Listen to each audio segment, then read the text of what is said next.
happened on September 11th, 2001. We will begin the ceremony by laying a rose for each aircraft used in the September 11th attacks, and will follow with the military 3 volley salute. The 3 volley salutes is a rifle salute performed as an honor to servicemen and women who have passed away.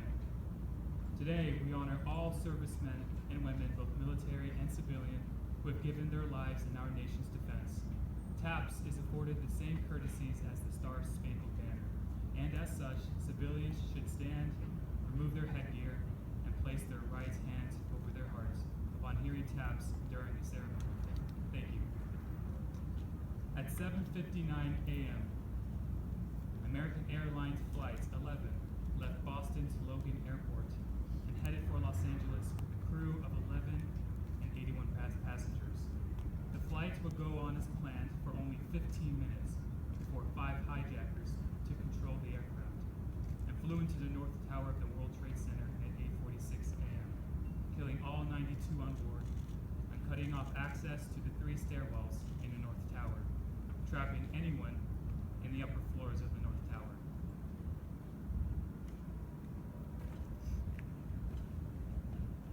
Rose 2, presented by Captain Catherine. At 8:14 a.m., United Airlines Flight 175 left Logan Airport just 15 minutes after Flight 11. With 9 crew members and 56 passengers, Flight 175 was also to arrive in Los Angeles. At 8:37, Flight 175 related sighting of Flight 11 just 10 miles to the south. Within 10 minutes after the sighting of Flight 11, Flight 175 was also hijacked. At 9:03 a.m., Flight 175 crashed into the South Tower of the World Trade Center, killing all 65 on board and ultimately deciding the fates of another 630 occupants of the South Tower. Rose 3, presented by Colonel Cook.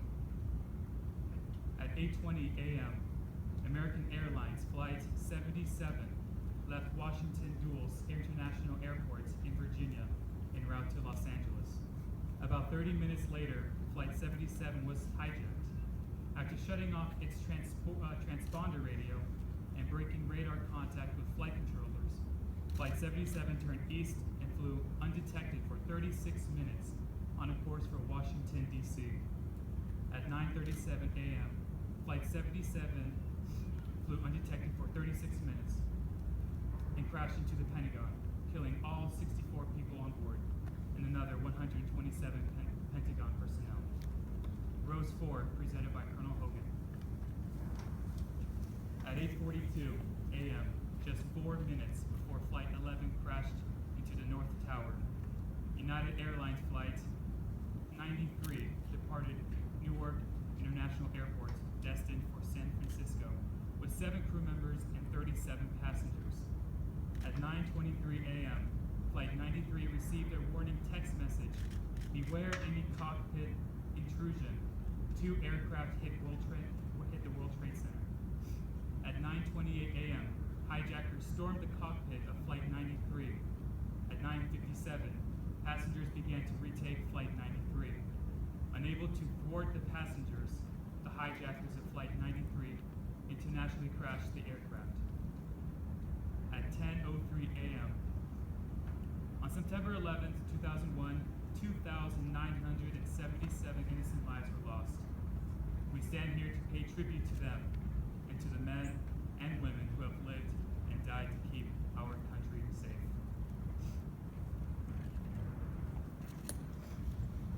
Stand by. Firing party.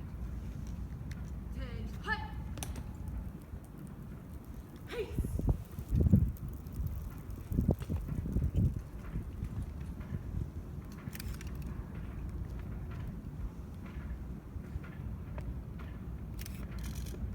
Hurry up!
the Oval Office on September 11th, President George W. Bush said, "Today, our fellow citizens, our way of life, our very freedom came under attack in a series of deliberate and deadly terrorist attacks.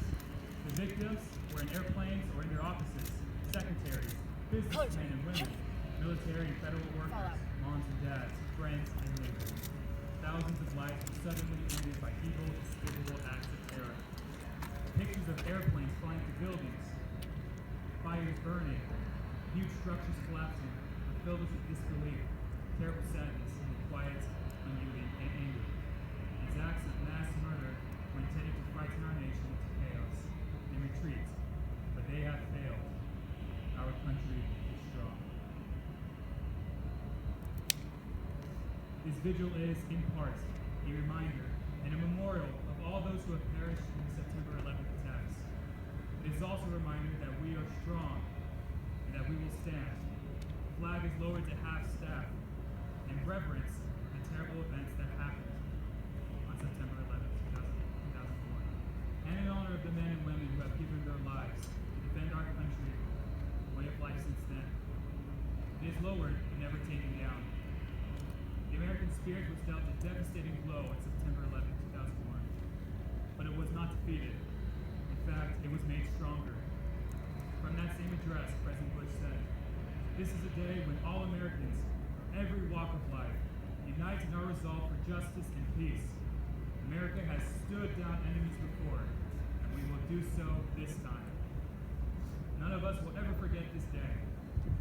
Yet, we go forward to defend freedom and all that is good and just in our world."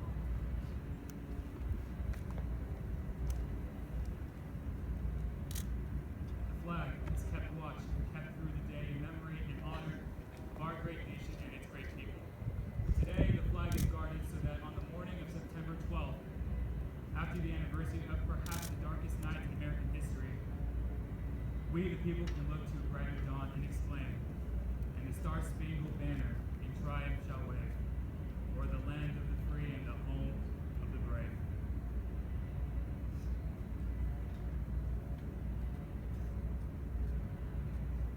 The key speaker for this morning, will be Director Ryan Vogel. Professor Ryan Vogel is an expert on national security, foreign policy, international law, and law of armed conflict, and international criminal justice. He is a frequent contributor on national security issues to press and media outlets, and scholarly and professional journals. Professor Vogel is also a regular panelist and presenter for academic, governmental, military, and international audiences on national security and international law topics. Professor Vogel teaches courses on U.S. national security, international law, and the law of war. He serves as the founding director